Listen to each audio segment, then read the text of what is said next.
Assalamualaikum warahmatullahi wabarakatuh. Kami dari kelompok 5 ingin menyampaikan hasil diskusi kami tentang sistem akuntansi pembelian dan utang. Kelompok 5 beranggotakan 5 orang, yaitu terdiri dari Vica Indriani 1911021002, Prima Widitya Leoni 1911021004, Yesi Permatasari 1911021020, Gustia Westi 1911021024, Della Novaritas 1911022024. Saya Vica Indriani, BP 1911021002. Pada presentasi kali ini, kami akan membahas sistem akuntansi pembelian dan sistem akuntansi utang.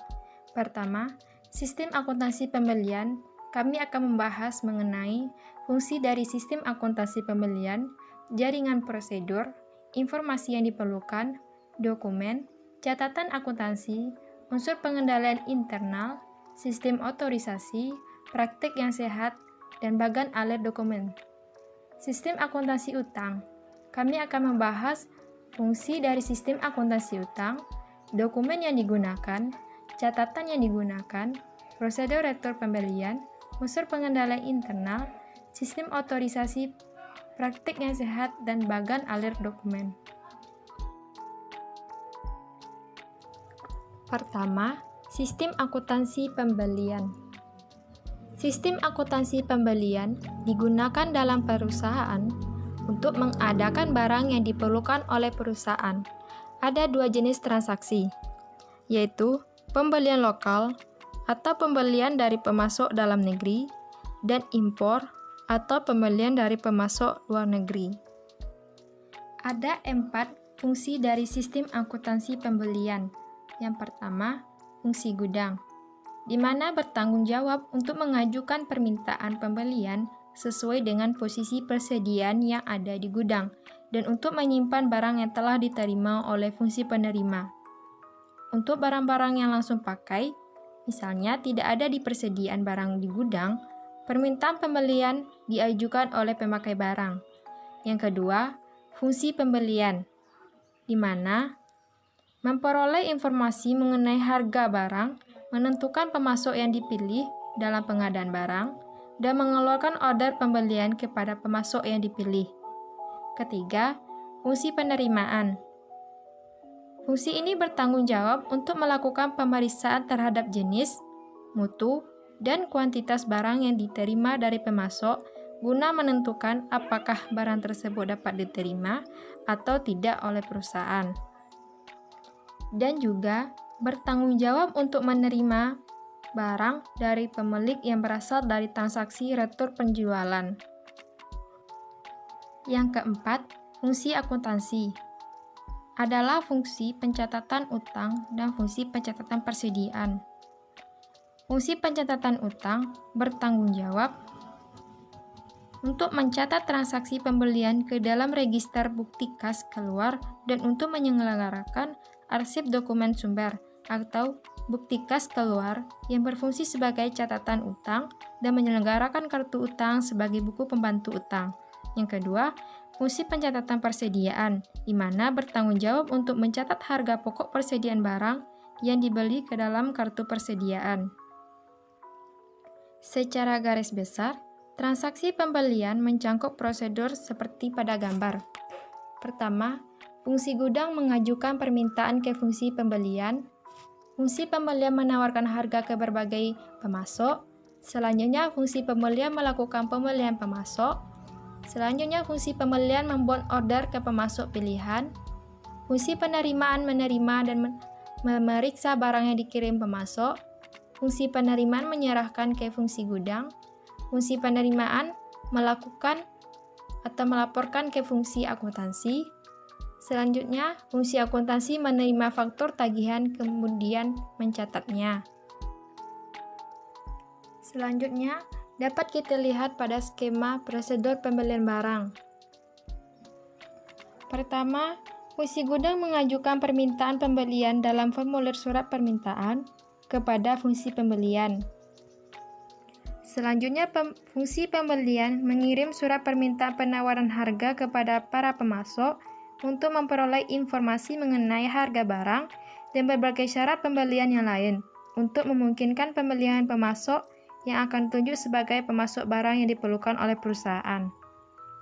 Dalam prosedur order pembelian, fungsi pembelian mengirim surat order pembelian kepada pemasok yang dipilih dan memberitahu kepada unit-unit organisasi lain dalam perusahaan mengenai order pembelian yang sudah dikeluarkan oleh perusahaan.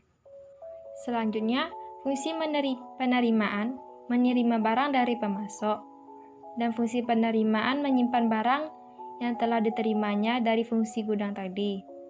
Setelah fungsi penerimaan menerima barang, kemudian dilanjutkan dengan laporan penerimaan barang oleh fungsi akuntansi. Fungsi akuntansi selanjutnya menerima faktur dari pemasok. Karena perusahaan seringkali menentukan jenjang wewenang dalam pemilihan pemasok, sehingga sistem akuntansi pembelian dibagi menjadi 3. Pertama, sistem akuntansi pembelian dengan pengadaan langsung, yaitu pemasok dipilih oleh fungsi pembelian tanpa penawaran harga.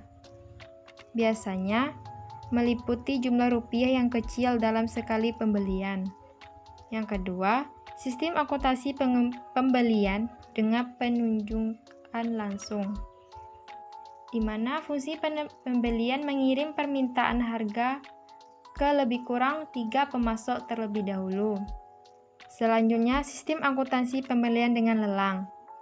Pemasok dipilih oleh panitia lelang melalui pelelangan yang diikuti oleh pemasok yang terbatas. Informasi yang diperlukan dalam manajemen dari sistem akuntansi pembelian adalah: pertama, jenis persediaan yang telah mencapai titik pemesanan kembali atau reorder point. Kedua, order pembelian yang telah dikirim kepada pemasok. Ketiga, order pembelian yang telah dipenuhi oleh pemasok. Keempat, total saldo utang dagang pada tanggal tertentu. Kelima, saldo utang dagang pada pemasok tertentu. Dan keenam, tambahan kuantitas dan harga pokok persediaan dari pembelian. Saya Prima Yudhitya Leoni, BP 19 11 021 004. Dokumen yang digunakan. 1. Surat permintaan pembelian. Dokumen ini merupakan formulir yang diisi oleh fungsi gudang atau fungsi pemakai barang untuk meminta fungsi pembelian melakukan pembelian barang dengan jenis, jumlah, dan mutu seperti yang tersebut dalam surat tersebut. Yang kedua adalah surat permintaan penawaran harga. Dokumen ini digunakan untuk meminta penawaran harga bagi barang yang pengadaannya tidak bersifat berulang, tidak repetitif, yang menyangkut jumlah rupiah pembelian yang besar. Yang ketiga adalah surat order pembelian. Dokumen ini digunakan untuk memesan barang kepada pemasok yang telah dipilih. 4. Laporan penerimaan barang. Dokumen ini dibuat oleh fungsi penerimaan untuk menunjukkan bahwa barang yang diterima dari pemasok telah memenuhi jenis, spesifikasi, mutu, dan kuantitas seperti yang tercantum dalam surat order pembelian. Selanjutnya, surat perubahan order pembelian. Perubahan tersebut dapat berupa perubahan kuantitas, jadwal penyerahan barang, spesifikasi, penggantian atau substitusi, atau hal lain yang bersangkutan dengan perubahan desain atau bisnis. Kemudian bukti kas keluar. Dokumen ini dibuat oleh fungsi akuntansi untuk dasar pencatatan transaksi pembelian. Catatan yang digunakan. 1. Register bukti keluar. Jika dalam pencatatan utang, perusahaan menggunakan Voucher Payable Procedure, jurnal yang digunakan untuk mencatat transaksi pembelian adalah register bukti kas keluar. 2. Jurnal pembelian. Jika dalam pencatatan utang perusahaan menggunakan Account Payable Procedure, jurnal yang digunakan untuk mencatat transaksi pembelian adalah jurnal pembelian. 3. Kartu utang.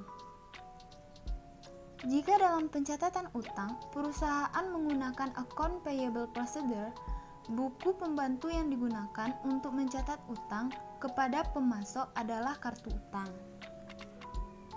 Selanjutnya, kartu persediaan. Kartu persediaan ini digunakan untuk mencatat harga pokok persediaan yang dibeli. Unsur pengendalian internal. 1. Fungsi pembelian harus terpisah dari fungsi penerimaan. 2. Fungsi pembelian harus terpisah dari fungsi akuntansi. 3. Tidak diperkenankan hanya satu sistem saja yang melakukan transaksi pembelian. 4. Fungsi penerimaan harus terpisah dari fungsi gudang. Sistem otorisasi dan prosedur pencatatan. Yang pertama, SOP diotorisasi fungsi gudang atau fungsi pemakai barang. Kedua, SOP diotorisasi fungsi pembelian atau pejabat yang lebih tinggi. 3. Laporan penerimaan barang diotorisasi oleh fungsi penerimaan barang. 4. Pencatatan kartu utang dan bukti kas keluar diotorisasi fungsi akuntansi. 5. Pencatatan utang didasarkan pada bukti kas keluar, SOP, laporan penerimaan barang, dan faktur. Bukti kas keluar diotorisasi fungsi akuntansi atau pejabat yang lebih tinggi. Praktik yang sehat. 1. Surat permintaan pembelian bernomor urut tercetak dipertanggungjawabkan oleh fungsi gudang. 2. SOP bernomor urut cetak dan dipertanggungjawabkan oleh fungsi pembelian. 3. Laporan penerimaan barang bernomor urut tercetak dipertanggungjawabkan oleh fungsi penerimaan. 4. Pemasok dipilih berdasarkan jawaban penawaran harga yang bersaing dari berbagai pemasok. 5. Barang hanya diterima dan diperiksa oleh fungsi penerimaan jika menerima SOP dari fungsi pembelian. 6. Fungsi penerimaan memeriksa barang dengan cara menghitung dan menginspeksi barang dan membandingkannya dengan tembusan SOP. 7. Pengecekan terhadap harga, syarat pembelian, dan ketelitian perkalian dalam faktur dan dari pemasok sebelum diproses untuk dibayar. 8. Buku pembantu utang secara periodik direkonsiliasi dengan akun kontrol utang dalam buku besar. 9. Pembayaran faktur pemasok dilakukan sesuai dengan syarat pembayaran untuk mendapat potongan tunai. 10. Bukti kas keluar dan dokumen pendukungnya dicap lunas oleh fungsi pengeluaran kas setelah cek dikirim kepada pemasok.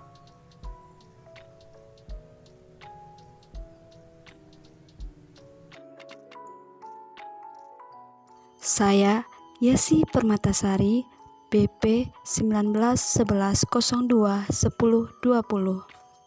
Bagan alir dokumen atau flowchart sistem akuntansi pembelian kredit dapat dilihat pada gambar 9.10 halaman 261-263 pada bahan ajar Mulyadi Sistem Akuntansi. Pada bagian gudang dihasilkan dokumen surat permintaan pembelian, surat order pembelian, dan laporan penerimaan barang bersamaan dengan catatan kartu gudang. Pada bagian pembelian dihasilkan surat permintaan penawaran harga, surat perbandingan harga, surat order pembelian sebanyak 7 rangkap, dan surat penawaran harga, dan faktur dari pemasok. Pada bagian penerimaan dihasilkan surat order pembelian dan laporan penerimaan barang. Ada dokumen, surat order pembelian, laporan penerimaan barang, dan faktur, lalu dibandingkan dan dibuat bukti kas keluar. Pada bagian kartu persediaan dihasilkan dokumen bukti kas keluar bersamaan dengan catatan register bukti kas yang diarsipkan secara permanen. Sistem akuntansi utang. Sistem akuntansi utang meliputi prosedur pencatatan utang dan prosedur distribusi pembelian. Sebelum itu, kita bahas terlebih dahulu sistem retur pembelian, yang merupakan sistem akuntansi yang digunakan untuk melaksanakan transaksi pengembalian barang kepada pemasok dari pencatatan atas pengurangan utang. Dalam sistem retur pembelian, barang yang dipesan kepada pemasok terkadang mengalami beberapa kendala, seperti barang yang tidak cocok dengan spesifikasi di SOP, barang yang mengalami kerusakan ketika pengiriman, barang yang melewati tanggal pengiriman yang dijanjikan. Situasi ini diperlukan retur pembelian. Fungsi yang terkait dalam sistem retur pembelian. Fungsi pembelian bertanggung jawab untuk mengeluarkan memo debit untuk retur pembelian. Fungsi gudang bertanggung jawab untuk menyerahkan barang kepada fungsi pengiriman seperti yang tercantum dalam tembusan memo debit yang diterima dari fungsi pembelian. Fungsi pengiriman bertanggung jawab untuk mengirimkan kembali barang kepada pemasok sesuai dengan perintah retur pembelian dalam memo debit yang diterima dari fungsi pembelian. Fungsi akuntansi bertanggung jawab untuk mencatat: pertama, transaksi retur pembelian dalam jurnal retur pembelian atau jurnal umum. 2. Berkurangnya harga pokok persediaan karena retur pembelian dalam kartu persediaan. Ketiga, berkurangnya utang yang timbul dari transaksi retur pembelian dalam arsip bukti kas keluar yang belum dibayar atau dalam kartu utang. Dokumen yang digunakan dalam sistem retur pembelian yaitu memo debit dan laporan pengiriman barang. Memo debit merupakan formulir yang diisi oleh fungsi pembelian yang memberikan otorisasi bagi fungsi pengiriman untuk mengirimkan kembali barang yang telah dibeli oleh perusahaan, dan bagi fungsi akuntansi untuk mendebit akun utang karena transaksi retur pembelian. Laporan pengiriman barang. Dokumen ini dibuat oleh fungsi pengiriman untuk melaporkan jenis dan kuantitas barang yang dikirimkan kembali kepada pemasok sesuai dengan perintah retur pembelian dalam memo debit dari fungsi pembelian. Catatan akuntansi yang digunakan untuk mencatat transaksi retur pembelian. Yang pertama, jurnal retur pembelian atau jurnal umum. Digunakan untuk mencatat transaksi retur pembelian yang mengurangi jumlah persediaan dan utang dagang. Yang kedua, kartu persediaan. Digunakan untuk mencatat berkurangnya harga pokok persediaan karena dikembalikannya barang yang telah dibeli kepada pemasoknya. Yang ketiga, kartu utang. Digunakan untuk mencatat berkurangnya utang kepada debitur akibat adanya pengembalian barang kepada debitur. Jaringan prosedur yang membentuk sistem retur pembelian. Yang pertama, prosedur perintah retur pembelian. Retur pembelian terjadi atas perintah fungsi pembelian kepada fungsi pengiriman untuk mengirimkan kembali barang yang telah diterima oleh fungsi penerimaan kepada pemasok yang bersangkutan. Dokumen yang digunakan oleh fungsi pembelian adalah memo debit. Yang kedua, prosedur pengiriman barang ke pemasok. Fungsi pengiriman mengirimkan barang kepada pemasok sesuai dengan perintah retur pembelian yang tercantum dalam memo debit dan membuat laporan pengiriman barang untuk transaksi retur pembelian tersebut. Yang ketiga, prosedur pencatatan utang. Fungsi akuntansi memeriksa dokumen-dokumen yang berhubungan dengan retur pembelian, seperti memo debit dan laporan pengiriman barang, dan mencatat berkurangnya utang dalam kartu utang atau mengarsipkan dokumen memo debit sebagai pengurang utang. Kelas saya Gustia Westi, BP 1911021024 akan melanjutkan materi tentang unsur pengendalian organisasi. Yang pertama, fungsi pembelian terpisah dari fungsi akuntansi. Yang kedua, transaksi retur pembelian dilakukan oleh fungsi pembelian, pengiriman, pencatatan utang, dan fungsi akuntansi yang lain. Sistem otorisasi dan prosedur pencatatan, yaitu memo debit untuk retur pembelian diotorisasi oleh fungsi pembelian. Pencatatan ke dalam jurnal umum diotorisasi fungsi akuntansi. Laporan pengiriman barang untuk retur pembelian diotorisasi oleh fungsi pengiriman. Pencatatan berkurangnya utang karena retur pembelian didasarkan pada memo debit didukung dengan laporan pengiriman barang. Dan adapun praktik yang sehat yaitu 1. Memo debit untuk retur pembelian bernomor urut tercetak dan pemakaiannya dipertanggungjawabkan oleh fungsi pembelian. 2. Laporan pengiriman barang bernomor urut tercetak dan pemakaiannya dipertanggungjawabkan oleh fungsi pengiriman. 3. Catatan yang berfungsi sebagai buku pembantu utang secara periodik direkonsiliasi dengan akun kontrol utang dalam buku besar. Oke, bagian alir dokumen sistem retur pembelian. Nah, kita lihat dulu pada bagian pembelian.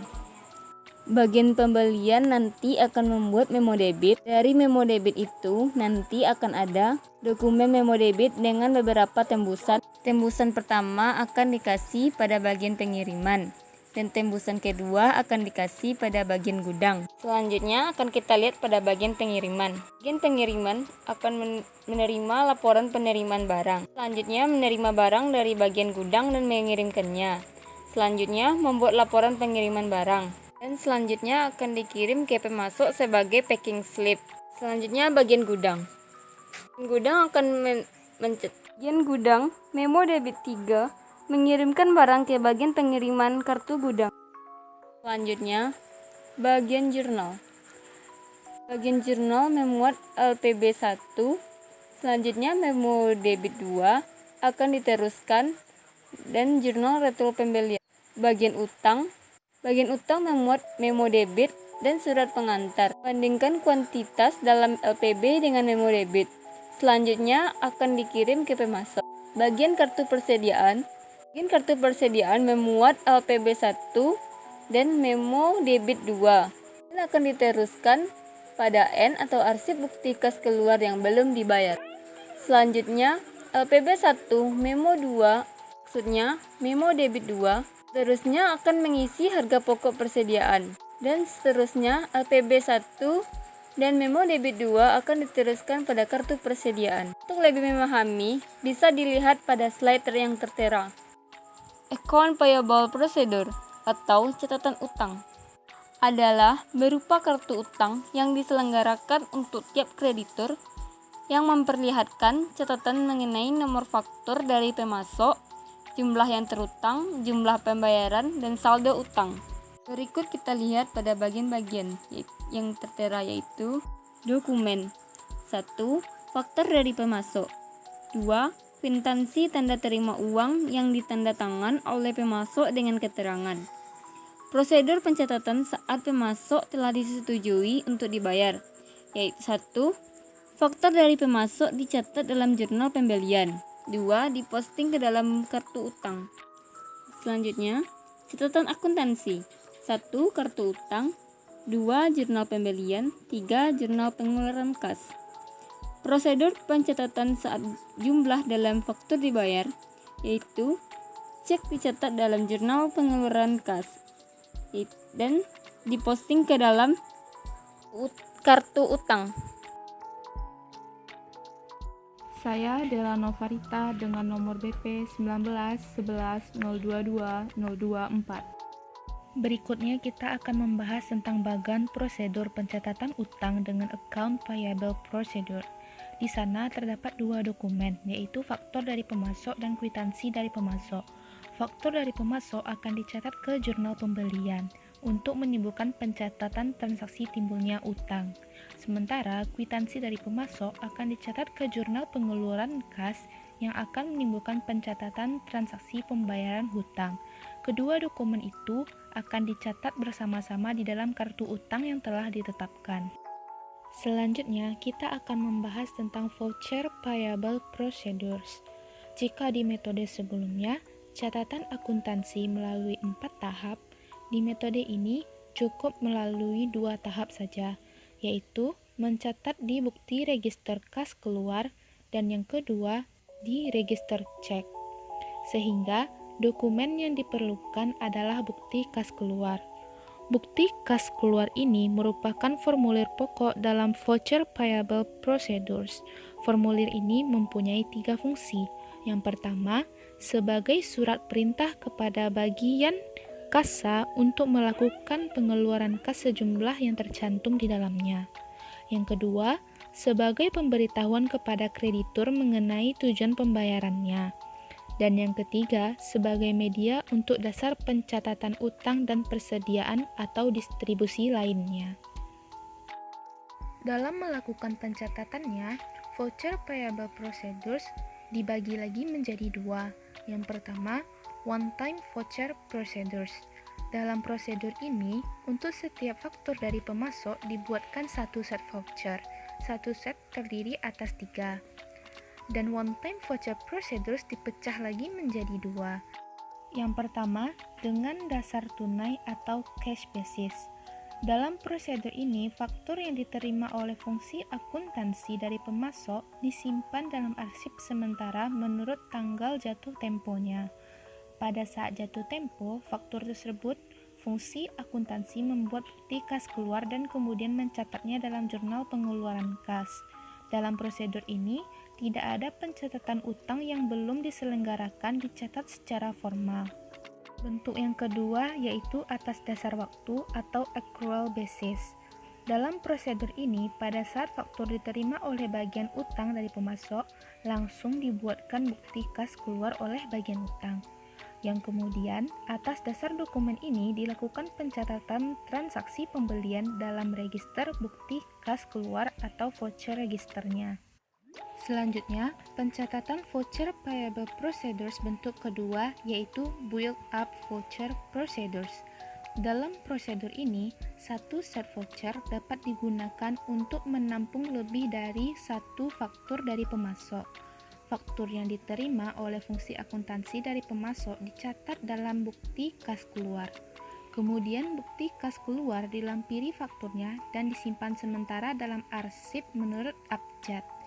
Jika diterima lagi faktur dari pemasok yang sama, oleh fungsi akuntansi bukti kas keluar tersebut diambil dari arsip untuk diisi dengan informasi dari faktur yang baru diterima. Materi selanjutnya yaitu tentang distribusi pembelian.